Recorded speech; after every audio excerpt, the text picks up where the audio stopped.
double stack braid.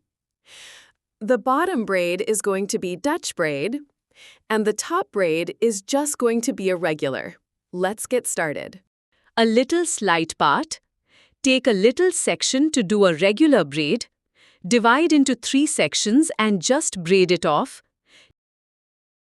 Take a mini bobby pin and just secure the end. So I am going to do Dutch braid right underneath. Grab a section, divide it into 3. The Dutch braid section go underneath the middle.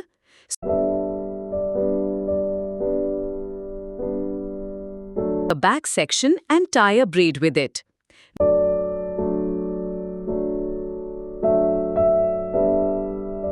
So I am going to pull apart the Dutch. Then I place the regular braid on top of it. Secure it with bobby pins and your double stack braid is ready. Please like, share and subscribe.